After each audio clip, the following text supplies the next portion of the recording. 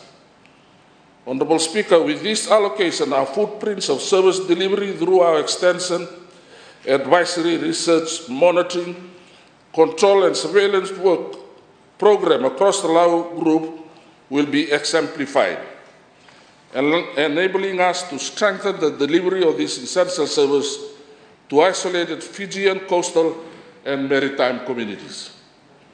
Additionally, the overall allocation of funding under this allocation will foster the Ministry's work in sustaining and diversifying every opportunity to our 850 coastal communities. Honourable Speaker, sir, I must applaud the government in the allocation of $180,000 for the feasibility work on compliance and enforcement. Honourable Speaker, the allocation of this budgetary provision will allow us to make constant checks and gap analysis to continuously strengthen and improve the compliance and enforcement work within Fiji's inshore and coastal fisheries. The implementation of this critical work cannot be undermined as it enables the Ministry to assess the robustness of our system and processes, propose policy and legislative amendments, and allow us to be effective and efficient in monitoring, control, and surveillance practitioners. Honourable Speaker, the Ministry is renewing efforts to strengthen the research and science on high-value species that can be sustainably farmed both in saltwater mediums. The Ministry welcomed the budget provision of $1.5 million for research, resource assessment and development. To ensure scientific research finding support informed policy decision, Honourable Speaker, sir, the Ministry is actively seeking scientifically qualified and experienced personnel to complement the existing staff in ensuring that we take advantage of Fiji's naturally conducive environment for fish farming and partnering with the private sector and communities to support a vibrant, resilient and sustainable industry.